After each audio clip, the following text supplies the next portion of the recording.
Hi, this is Mac Pritchard. I had a cycling accident recently and broke several bones. While I recover, I need to take a short break from podcasting. So, through March 3rd, we're sharing some of our most popular interviews from the last 5 years. I hope you enjoy them, and thank you for being a listener.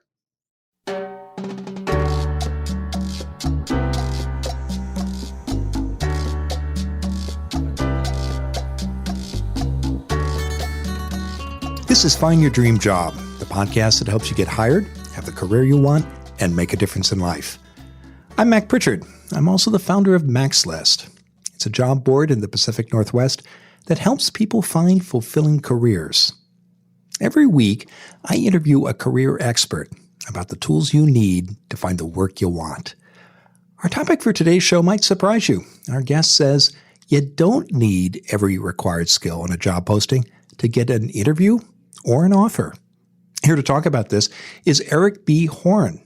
He's a career strategist who serves professionals with 7 or fewer years of experience. Eric is also the author of the book, How Professional Is Your Development? And he's the co-host of the CARE podcast. He joins us today from Chicago, Illinois. Well, Eric, we hear it all the time. If you don't have the qualifications a job requires, you shouldn't apply. Why is this bad advice? Well, the job description is for a perfect candidate, and that perfect candidate doesn't exist. From a strategic standpoint, the person that's writing the job description, they know that there's no perfect candidate, but they want to get as close as possible to that perfect candidate. I tell my clients, when you're looking at a job description, 60 to 70% of what they're asking for should match the qualifications and your experience that's on your resume. The other 40% can be delegated to someone else. It can be trained. There's other ways to capture that other 40%. And then also, if you're in a position of being interviewed, when it comes to the job description, there are other things that you're going to be rated on. For example, do you have the personality that fits the position? Do you fit the overall culture? Or more importantly, are you a fit for the team overall? So there's a number of things that can still make you a great candidate. And don't be discouraged when you see the job description and you don't meet all the requirements. So you're not wasting all your time, Eric, when you apply for a job when you don't have 100% of the qualifications? Exactly. This is one of the things that I coach my clients on. Just still consider applying. You know, you never can change the game unless you get in the game. So don't be intimidated by the full-fledged, all the requirements that a job description has. And if you don't have a small portion of them, you still have to have some of the qualifications. For example, if you work in IT, you want to make sure that you have some technical skills and some technical experiences. But if you don't have if it's 10 things that they're looking for and you have 7 or 8 of them, still apply. And I take a personal note based off of that, because when I started to apply for my first jobs, I was very intimidated by the job description. And it got to a point where my first boss, who was my mentor, told me, do you understand the reason why I hired you? And he said, it wasn't based off of all of the technical skills of what was on the job description. I hired you because you were eager, you were hungry, you were coachable, and other attributes. And me hearing that was a game changer, because my first job, it took me 1.5 years to secure. And based off of that, there were a lot of jobs that I didn't apply for based off of the fact that I did not feel the job description to 100%. So I'm telling your readers, still consider applying if you don't 100% match everything that's on the job description. Why do managers ask for skills they don't need in the end?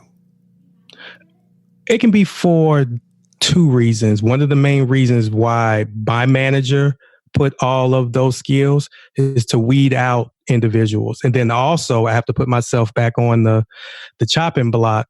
You really don't want anyone working for someone who's not motivated or not willing to try, right? So if you have someone that's intimidated by the job description to the point where he or she doesn't even apply, you wouldn't want them on your team anyway, because how you show up when it comes to the job description and how you present yourself is how you ultimately will be at the actual job. So my boss, he told me he put all of those qualifications to weed out the individuals that wouldn't be even willing to try. And another reason behind that, my boss, he was a motivator and he was a coach. Not too many bosses in this day and age have that attribute, but he knew for a fact that what I didn't cover, he was able to train me once he knew I was coachable. So that was one of the two main reasons, just to weed out individuals that wouldn't even put the effort to actually try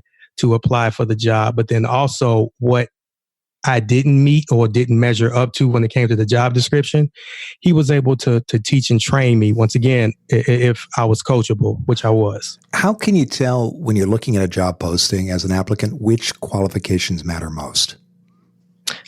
A lot of people say the ones at the very top are the ones that matter the most, but don't believe that. What I tell people to do is first and foremost, print out the job description and then print out your resume. So they're side by side. The next step you will want to do is look at the job description in the employer's shoes. You want to understand what the employer is asking for, or as a small exercise, every job description line that you read, you always want to ask yourself the question, why do they want this? That's the key thing, right? If they were looking for someone who has managerial skills, okay, why would they want someone managerial skills? Even though it may seem simple and remedial, you want to take yourself through that process, because every time that you ask yourself the question, why do they want this particular line in the job description, you move more and more into the eyes of what the company is asking for. And that's the piece that most job seekers don't consider. They do not look at the job description from the employer's perspective. They always look at it like, okay, I can do this job. I can do this, or I can't do that. Shift your thinking, shift your mindset to say, okay, this person is asking for X, Y, and Z. Why would they even ask that? And also, as a strategy, once you get to the point where you have some sort of understanding of why they're asking for. Let's pause there, Eric, because I want to ask you about why.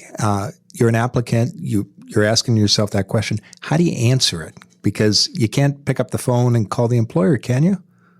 No, you can't pick up the phone, but you can do a couple of things. And this is some of the things that I coach my clients. One, you can do research. Just from a 50,000 overview, you want to ask yourself, why is company X looking for this position? And you can sometimes find that information by reading publications. They may want to expand into a new market. They may need to just replace someone that just found a new job.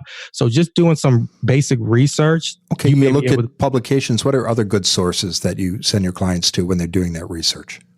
Another piece is they need to look at their overall network and see if someone is actually working for the company, and they can get, dare I say, an inside track on why they're asking for this particular position. Or if they don't know anyone, maybe they can ask a friend of a friend of a friend. But having someone on the inside that may have a better understanding of why the position is even available and why they're asking for X, Y, and Z, that will give you a better understanding of transitioning and putting yourself in the employer's shoes. Okay, networking, conversations, looking at publications, other resources you send your clients to when they're asking that why? Actually, Mac, I think it's just those two pieces.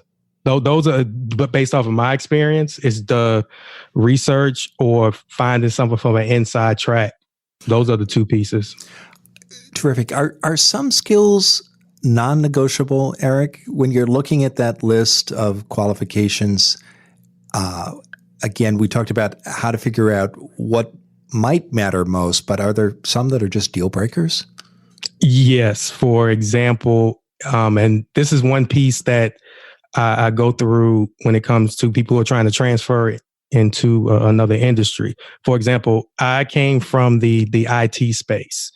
Specifically information security. Now, when it comes to information security, you have to have a certain understanding of the technical side of the house, meaning servers, routers, computers, hackers, and things of that nature. That is a skill set that you must have to have that type of job. For the simple fact is, if you don't have those skill sets, and for example, if a breach will happen, how would you be able to resolve that issue? So like from a technical standpoint, you have to have those hard skills. You can't get around it because you're going to be required to implement those skills in your day-to-day job, right? But when it comes to certain skills, communication and managing individuals, that is a certain skill set, but that can also be learned over time, especially if you are this is your first managerial role. You're going to make mistakes and you're going to always gain a better understanding of how to manage your people. But when it comes to hard skills, you definitely have those. Those are the deal breakers. Once again, it wouldn't make any sense if I am a IT security professional and I am trying to apply for an HR job. They're two different worlds. There's apples and oranges. And as a job seeker, I'm not saying everyone does, but as a job seeker, you definitely need to know if the job requires a technical background, you need to have that technical background, and there's no if, ands, or buts or other ways around it. Because if you don't, you're doing a disservice to the company. Okay. What about different sectors, Eric? I'm thinking of government, for example. You mentioned that you encourage your clients, if they have 60 to 70% of the qualifications, to apply for a position. But do you find that sectors like government have higher or stricter standards? They do. Let's focus on government because when I was in college, I worked for the federal FDIC. And when it comes to government, well, first and foremost, when it comes to government, the job search process is like a turtle. The job hiring process is very slow and meticulous. And the reason why is you want to make sure that not only if the person has the certain skill sets, but even from a security perspective, they are even able to work in the overall industry. The bar is a lot higher when it comes to industries like government, as opposed to working in information technology or retail or customer service, because much more is required to you just based off of being in that particular sector, as opposed to other lenient sectors. Okay. And with that, I want to take a break right there, Eric. We'll be back in just a moment. And when we return, I'd like to talk about the gender difference between men and women, and which group is more likely to apply for a job if they don't meet all the standards. Stay with us. When we return, we'll continue our conversation with Eric B. Horn. It might surprise you to learn that you don't need to meet every qualification to get the job you want. But Eric is right. Employers hire applicants all the time who don't have every skill in a job posting. But here's another fact that Eric and I didn't discuss. You can also have 100% of the posted qualifications and still not get an interview, much less a job offer. Why? Because you made a mistake on your resume. Find out which resume errors will send your application straight to the rejection pile. Go to maxlist.org/resume mistakes. You'll get our new free guide, Don't Make These 8 Killer Resume Mistakes. Now, I talk to human resource directors every day because every month, employers post more than 700 jobs on the MaxList website. And these hiring managers tell me they see the same epic fails in resumes time after time. Does your resume have one of these fatal flaws? Go to maxlist.org/resume mistakes. Our free guide shows you the biggest blunders employers say they can't forgive. And we show you how to avoid making them yourself. Get your copy today of Don't Make These 8 Killer Resume Mistakes. Go to maxlist.org/resume mistakes. It's free. Now, let's get back to the show.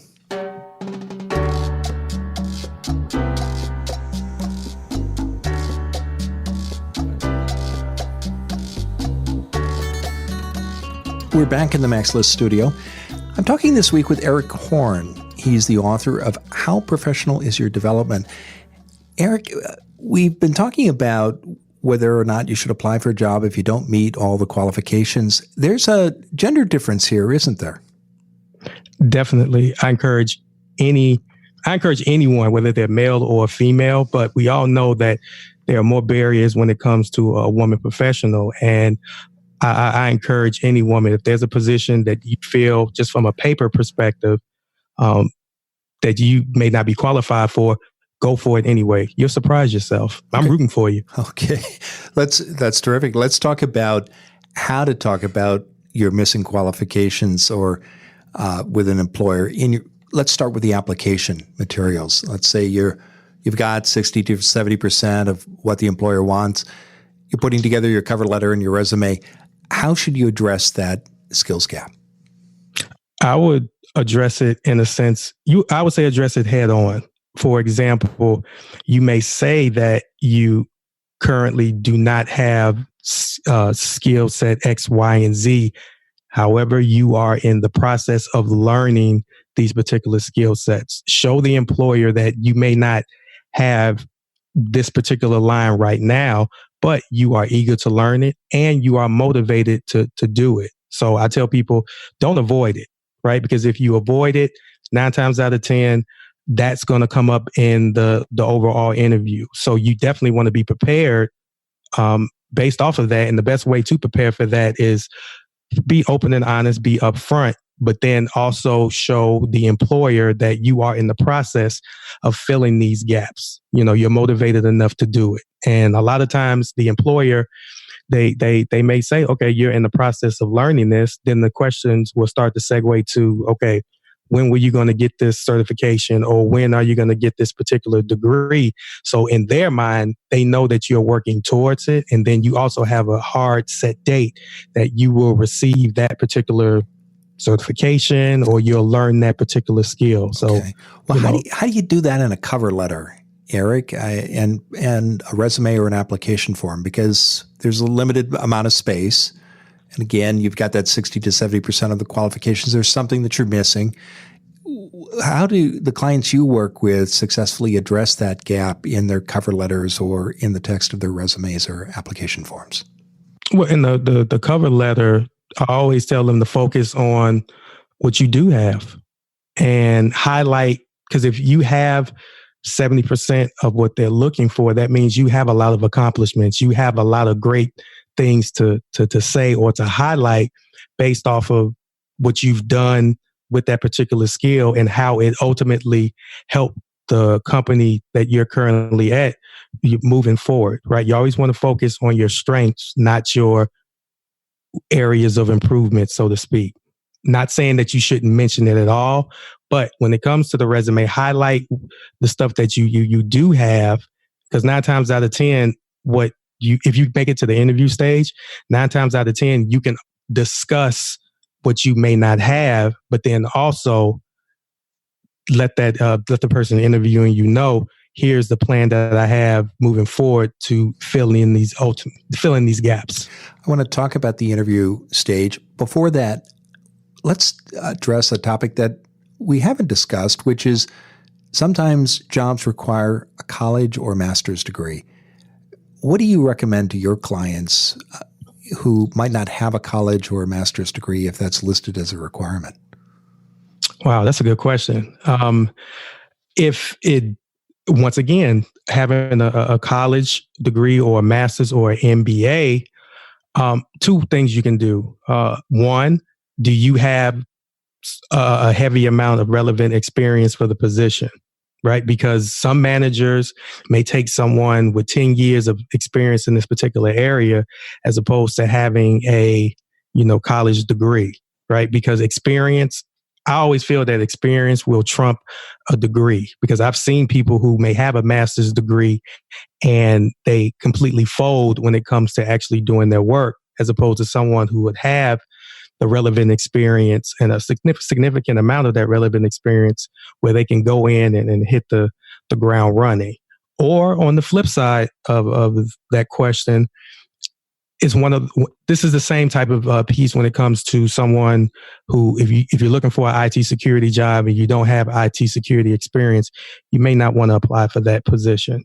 And same goes for if they don't have the relevant experience, nor do they have the degree to help kind of back up the job that they're trying to get, maybe that may not be the right position for you. And that's a harsh reality check when it comes to a job seeker. But sometimes that is a reality. A lot of companies use a degree as not a barrier in a sense, but a hoop that you have to get through. And sometimes that's a deal breaker. If you don't have a particular degree in in the endeavor or the industry that they're trying to get the job in, you may not be suitable for that job at that given moment. How do you find that out, Eric? I'm thinking of someone looking at the posting. It says BA required. They meet all the other requirements. How should they decide whether or not to apply? And if they do apply, how should they address that gap? I would still say then it's kind of like a tricky question, because if most people, if they say they have it in their mind where, okay, you go to college, you get a job, you work for the next, 25 to 30 years.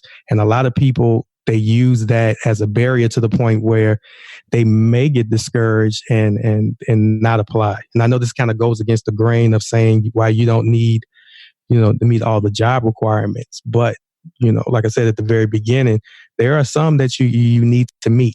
Some things aren't negotiable, to the point where if you don't have the degree, you may not get the job at that given moment. But if you really want this type of position, go get the degree, go get the certifications that you need, and then retackle the opportunity. It may not be the same job opportunity, but it may be a job that's parallel to what you ultimately want.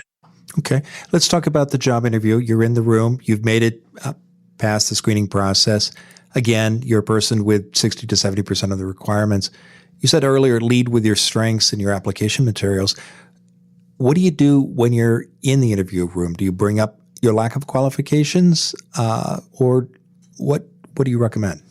No, I would say do not. You want to be transparent, but you don't want to say anything that puts you out of the running for the job. You want to lead with your best foot forward, and that best foot forward is everything all the experience that you have that does match the overall job description.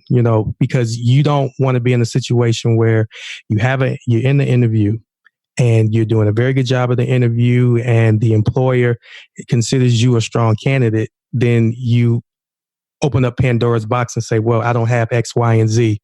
They didn't ask you why. If they didn't ask you why you didn't have X, Y, and Z, I wouldn't bring it to the forefront, especially if you have a lot of experience, a lot of relevant experience, and a lot of skill set that can help you move the business or the department forward.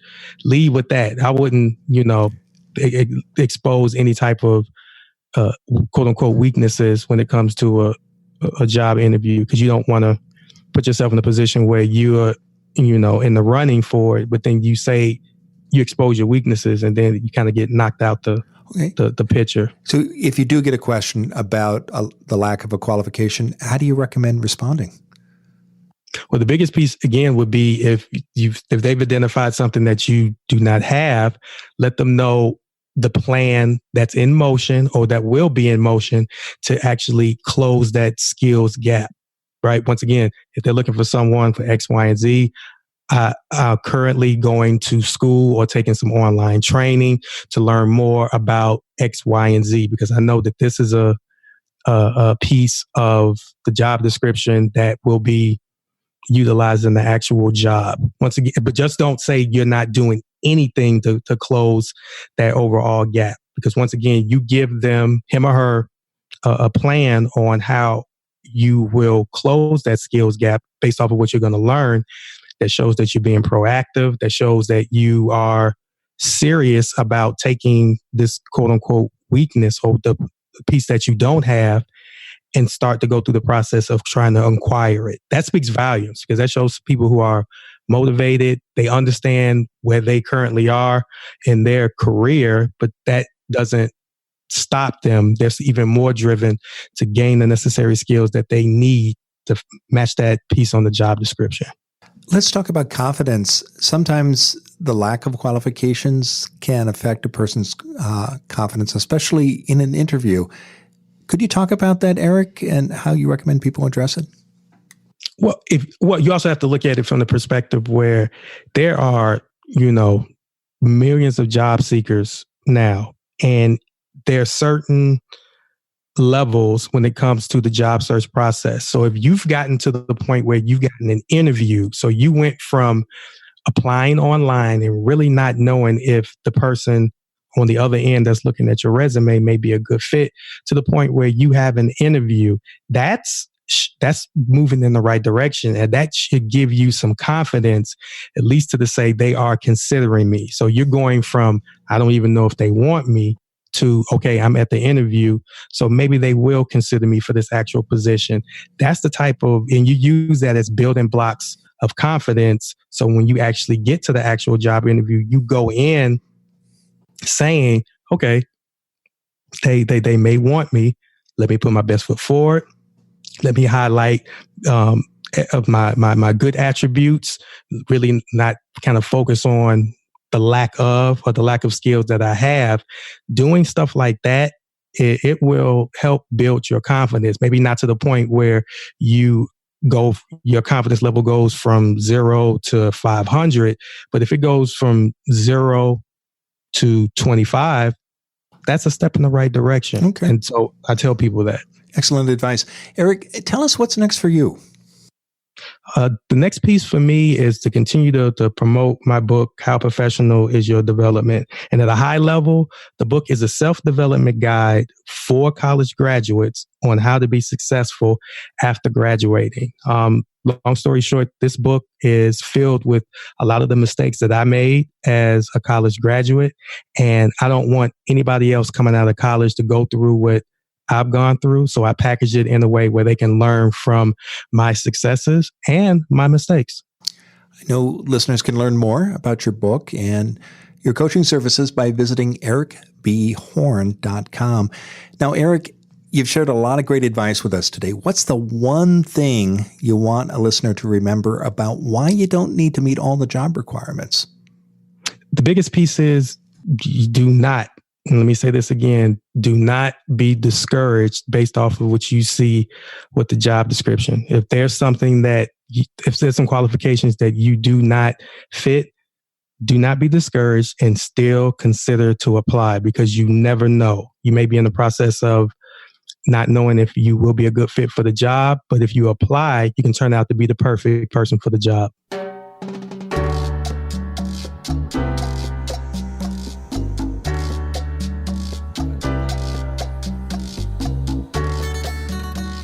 Some skills are non-negotiable. If it's a technical job that requires technical skills, you've got to have them before you send off that resume. But too many people assume that if they don't have 100% of the skills, they're out of the running. I liked Eric's advice about playing to your strengths and conveying your energy and your excitement about an opportunity and finding out what an employer needs. If you do those three things, you're going to be a very, very strong candidate for a position for which you may only have 60, 70% of the posted qualifications. There's something else besides technical skills that's non-negotiable. You got to have an error-free resume. If you make a mistake with your resume, chances are you're going to go straight to the rejection pile. If you're not sure how to create an error-free resume, we've got a guide that can help. It's called Don't Make These 8 Killer Resume Mistakes. You can get your free copy today. Go to maxlist.org/resume mistakes, and we'll show you the most common errors that people make that sink their applications. Again, go to maxlist.org/resume mistakes.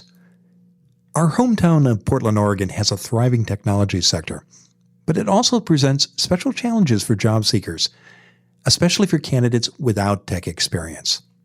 Our guest next Wednesday is Tim Butler. He's a recruiter at New Relic. It's a software analytics firm. Tim is an insider in our city's tech world, and he'll share his best tips for getting a job with a Portland technology company. Until next time, thanks for letting us help you find your dream job.